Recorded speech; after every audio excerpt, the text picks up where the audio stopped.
All right. Do a little surfing behind me. Hey, I'm here off the coast of Nova Scotia. In fact, we're right here in Lawrencetown Beach, and you know what? We're not here for surfing, though. We're here to do a little shark fishing with Captain Art Gayton, and he's a shark specialist here in Nova Scotia. And I got my old buddy, Jimmy Flynn. He's a comedian, and I'll tell you, he's a barrel of monkeys. This is going to be a great trip. Glad you could join me. Wonder if that could be shark bait out there. Coming up, there aren't many people who would willingly wrestle a 370-pound blue shark on the deck of a boat. Captain Art Gayton is definitely a rare breed. He operates Blue Shark charters out of Eastern Passage, Nova Scotia. On today's show, Art takes Bob for 2 days of shark hunting in the North Atlantic. Comedian Jimmy Flynn tags along for a hilarious time full of big blue sharks. Yeah! Here comes. Whoa!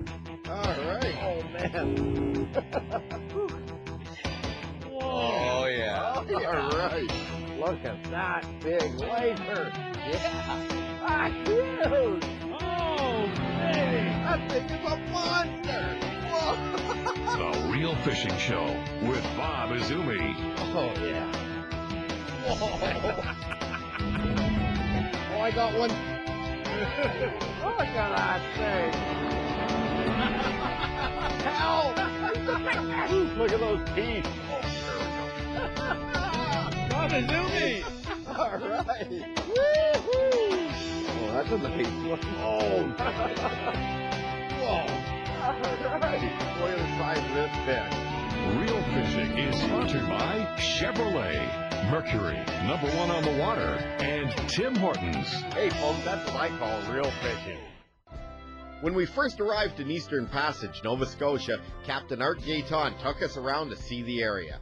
We visited some local shops, sampled some of the food, and took a walk at the famous Lawrencetown Beach. We were up early the next day for a long 2-hour run 50 miles off the coast of Halifax. Comedian Jimmy Flynn joined us to keep everyone entertained for the day. If you never get a chance to do shark fishing, these boys are the guys you come with. Hey, this guy up top, Art Gayton, is the shark expert in Canada. In fact, he is the man. Yeah, he is the man for Canada. I mean, this guy lives, eats, breathes shark fishing. From what I understand, he's got a walk-in freezer in his backyard just for chum. And he makes his own chum. Yeah. He knows what the shark's like. Speaking of our chum, it's Art. That's right, yeah. Going to my old Bassin days here, Bob. I got to look for my structure. Looking for structure, huh? Okay. We're down 600 feet right now. You gonna throw a buoy marker out? Well, I'm here with the shark man himself, Art Gayton, and Art, you've been doing this for a long time, I know. How many years now? 27, Bob. 27 years shark fishing out here in the ocean, and there's nobody in Canada that has fished or has done as much shark fishing as he has. And what's this here? This here is a jaws of a 400-pound mako. And these guys are pretty cool. The most common fossil found on the planet Earth is a shark's tooth. And the reason being is the average shark will go through roughly 30,000 teeth in his lifetime. Wow. They usually carry 5 rows of teeth. And once the outer row breaks off, usually within 7 to 10 days, the next tooth in behind rolls up and takes its place. So they even have teeth sitting in the back of their skull here. These are the teeth that are getting ready to roll out for back here. No kidding. And the thing is too, the way that they're bent in, Yeah. once they get their prey, it's not getting away, No, is it? no. They're almost like an alligator. Their strength is all in closing. They have no strength in opening. So you can physically keep his mouth closed with your hand. These guys here can bite through 300-pound test stainless steel aircraft cable. No They kidding. bite it through like a piece of spaghetti. Wow. Yeah. That is something else. So, anyway, No bones. no bones. No bones. You can cut a shark in two with a butter knife. No This way. is all cartilage. Same as what your ear is made of and what your nose is made of. Wow.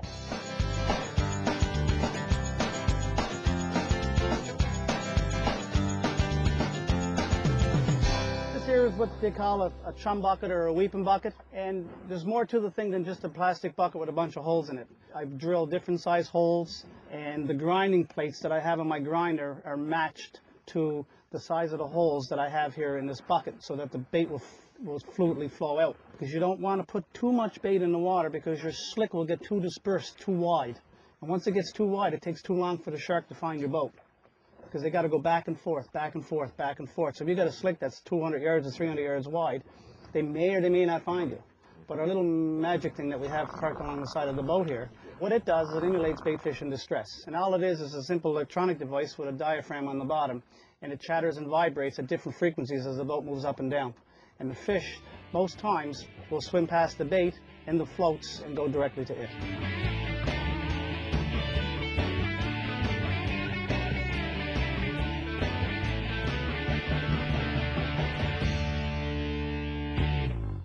They love that electricity in that deal. Okay. Come on over, baby. Go on over. Oh, he just took the one piece of bait. Okay. Yeah, he's got it. Yeah, I don't have enough line here. Yes. Yeah. The leader wasn't long enough to get a hook set. Oh my gosh. We've got a little bit of the drag is going out.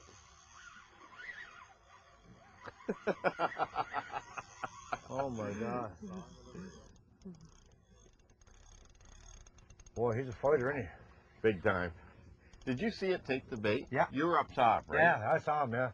Dove right down on it. And then it came out the boat, and I couldn't reel close enough to the swivel on the leader to set the hook. There was too much slack, and I couldn't get close enough to the tightening up the line to even get a hook set on it.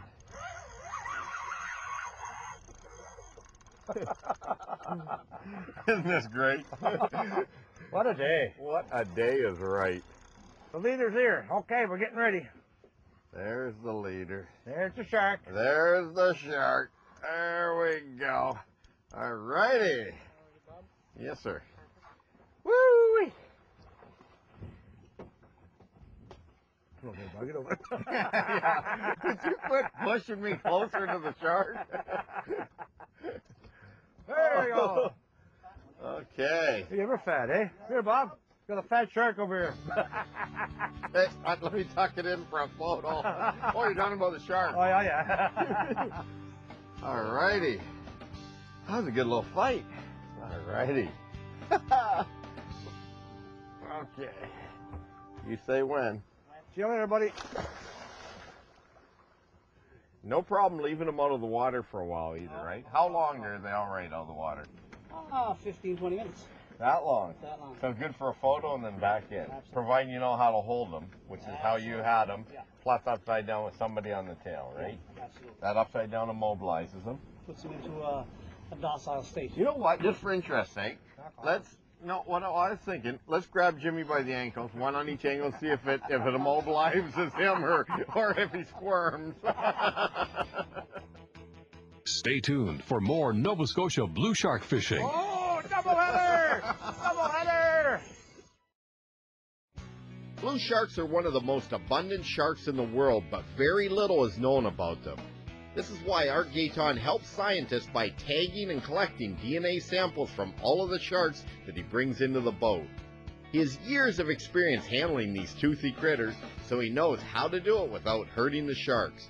They can survive for up to 20 minutes out of the water. Art quickly collects his data and then gets them back into the water.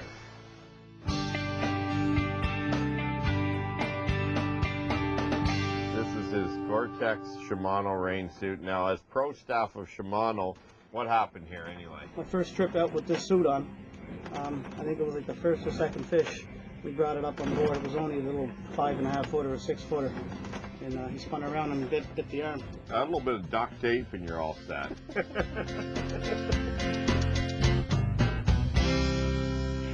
Here, let me get it. I'm gonna give it to Jim when he gets back down. Oh, he just come off. Yeah, he pulled off.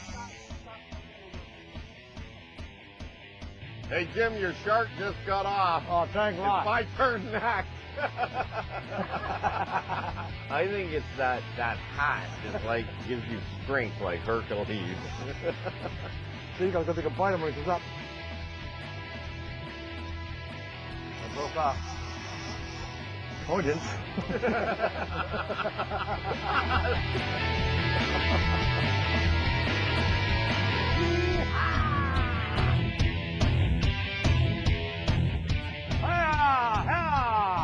Okay, so we're gonna try for a double. I know that I don't want to tear up his tackle here. Look at that guy, Bobby, look. Yeah, I know, but that's not the one. He's not.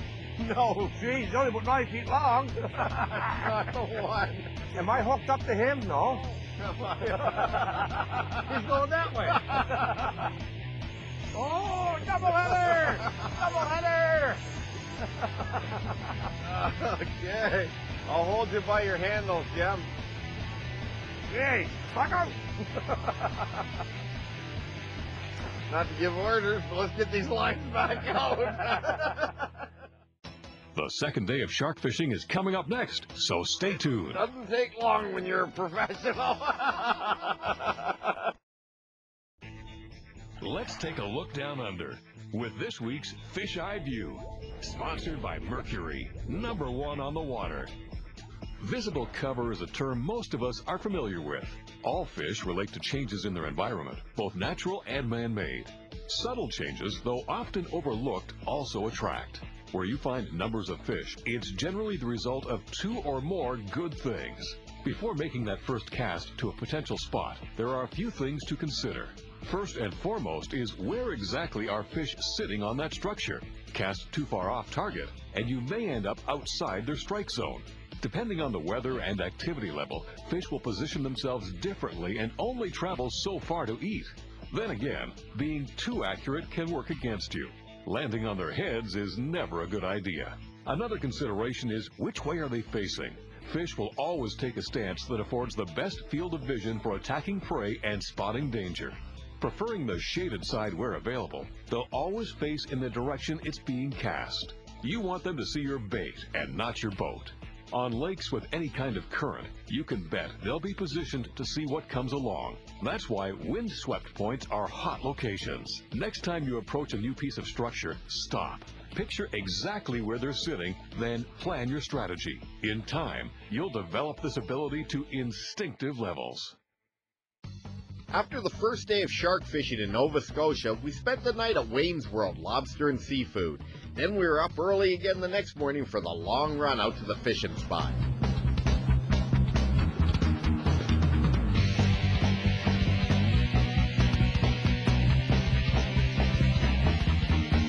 Oh! Yeah. Hi, boy, Bobby! It doesn't take long when you're a professional. Jim, I just want to show you a little trick here. Okay? Just gonna show you. You gotta put a little muscle in them, okay, Jim? I love tricks, Bob. What's this trick? It's a little trick I learned years ago.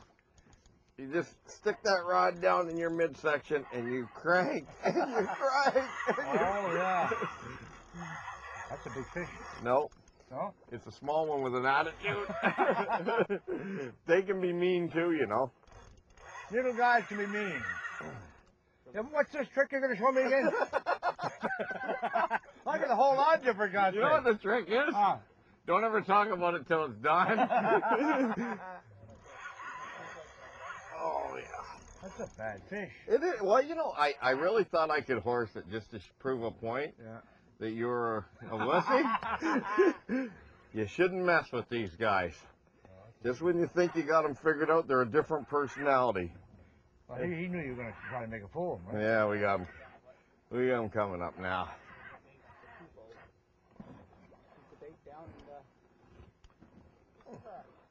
That's not a bad one. Okay. That's not a small one. I thought I was cranking a little one that whole time. You know what to do.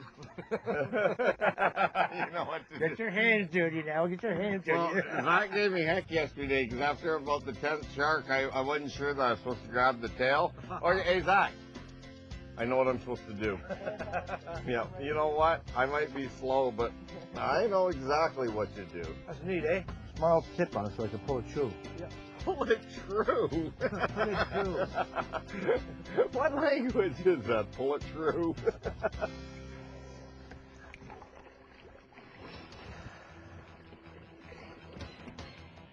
Alrighty. There's still more Nova Scotia shark fishing coming up.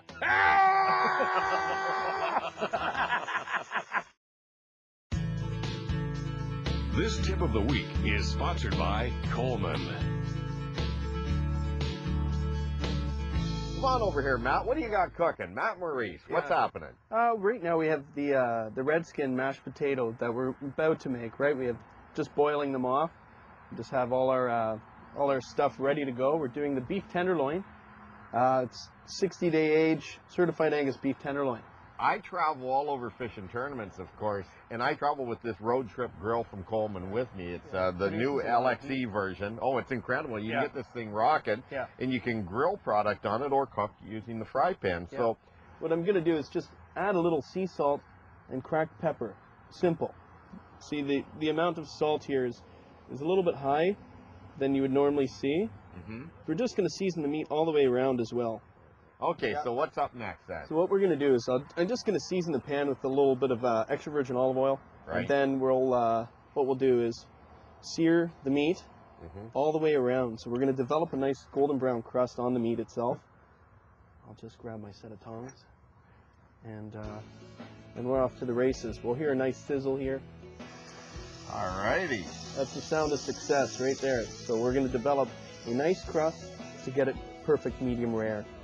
We'll just quickly puree these potatoes with a touch of cream, salt, pepper, and roasted garlic.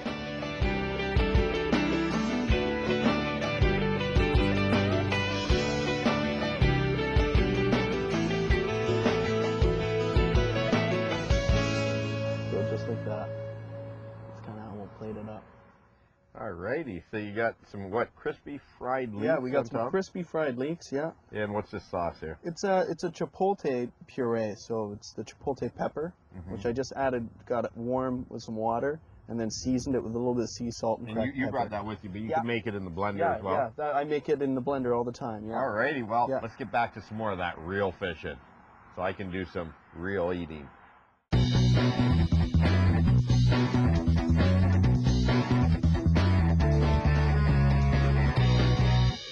Got it, right? No? I think he's got it. No, he's got it. He's got it. Get the hook Got it. in. No, look. Oh. Hello!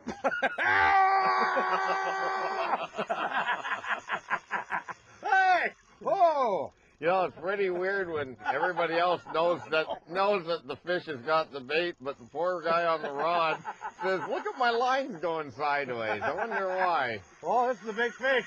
Is it? Oh. It could be the biggest one so far. Yeah?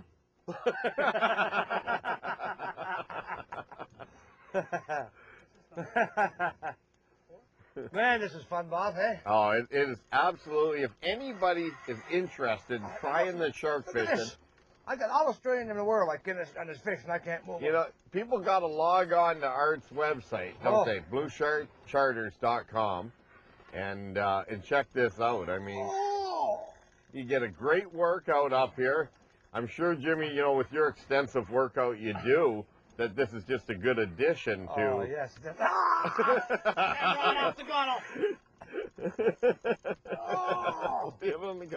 for you to say. Well, Jimmy, okay, now you've been on the road for a long time doing your comedy show, right? Yeah. So how many years have you been doing the Jimmy Flynn show? 30 years, Bob. 30 years, and your brand is obviously that hat you wear, right? Yes, yeah. Well, not that one, that's the cap. But that's the website. That's the website. JimmyFlack.com. They never get it right. And you must have a lot of crazy things happen on the road. You've been up doing shows in the far north, I understand. Yes, yeah. Yeah, with some of the natives. Yeah. And I guess you've been in some small reserves. You've been in the big city. Oh, that's one wonderful life, Bob. People are, you know, just love to laugh, and laughter is such a healing thing today, right? Absolutely. And we don't laugh enough, and it's really nice to see people laugh until they cry. And I didn't, you know, and the funny thing about laughing right now, I didn't realize you were part cowboy. You got that thing lassoed. That's right. All right. Yes, sir. Yeah. Good stuff, Jim. You know, somebody out there is very proud of you right now. That's right, him.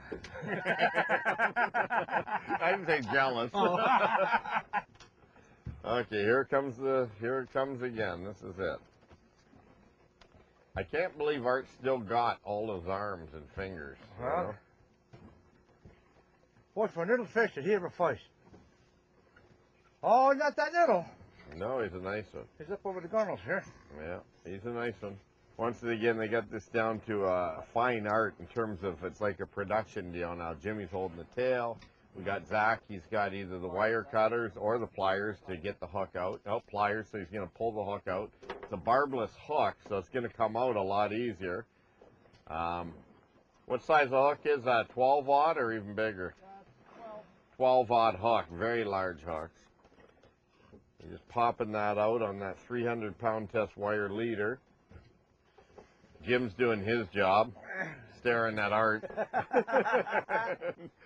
Now Zach's going to measure it. Of course, the research that they're doing here is really, really important because not a lot is known about many of these species of sharks. This being a blue shark, 61.5 inches. 61.5 inches, Jim.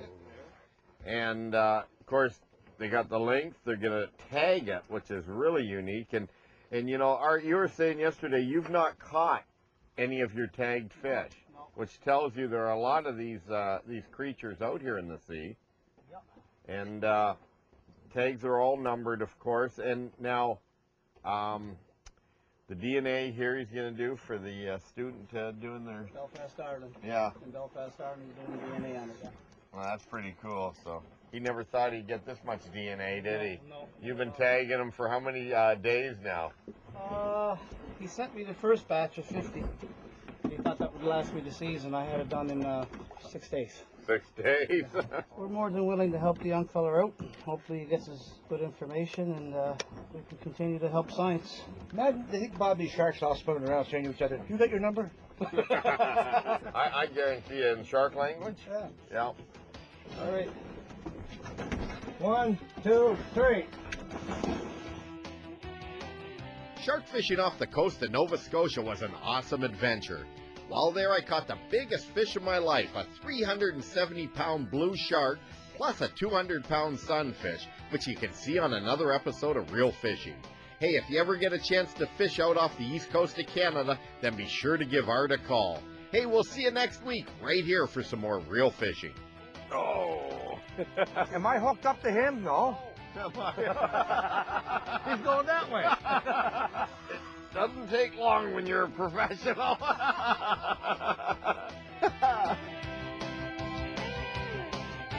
Yeah, all right. This is a big fish. That is a fish of a lifetime. Whoa. Well, that is just amazing. Look at that thing. Oh, yeah. Wow. Woo. That was too cool. Oh, man, what a fish. Look at that. Yes.